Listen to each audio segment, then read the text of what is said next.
অনেকেই প্রশ্ন করেন যে ট্রেডিং করলে কি ট্রেডিংয়ের সঙ্গে সঙ্গে অন্য কাজ করা সম্ভব, বা অন্য কাজ করার সঙ্গে সঙ্গে কি ট্রেডিং করা সম্ভব?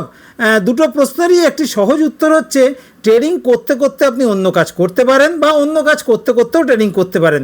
অবশ্যই আপনার যে সিস্টেম আছে সেই সিস্টেমটা আপনার সামনে থাকতে হবে, এবং মাঝে মাঝে যেন আপনি সেখানে দেখতে পারেন সে ব্যবস্থা রাখতে হবে।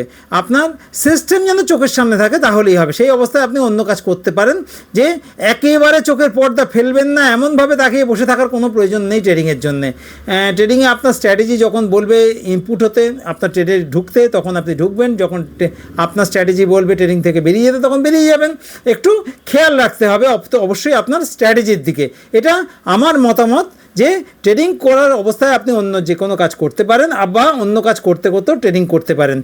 ট্রেডিংয়ে সফলতার জন্যে সবসময় কম্পিউটারে একেবারে চোখের পাতা না ফেলে বসে থাকার কোনো প্রয়োজন নেই। যদিও আমরা একসময় বসে থাকতাম, আমরা সব কিছুই প্র্যাকটিস করেছি, করে দীর্ঘ অভিজ্ঞতা সঞ্চয় করেছি। আমরা যা কিছু বলি ভিডিওর মাধ্যমে সব কিছুই কিন্তু সম্পূর্ণ আমাদের অভিজ্ঞতা। আমরা যা মার্কেট থেকে অভিজ্ঞতা সঞ্চয় করেছি, আমরা কিন্তু কোথাও থেকে ট্রেনিং নিইনি। সব আমাদের শেখা অভিজ্ঞতা, প্র্যাকটিক্যাল একদম। আমরা বলবো ট্রেডিং শিখুন, ভালো একটা স্ট্র্যাটেজি জোগাড় করুন, টাকা রোজগার এমনিই হবে, কোনো চিন্তার কারণ নেই। তবে ভালো স্ট্র্যাটেজি থাকা খুব জরুরি। ট্রেডিং শিখুন, ট্রেডিং করুন, সুস্থ থাকুন, ভালো থাকুন। ধন্যবাদ।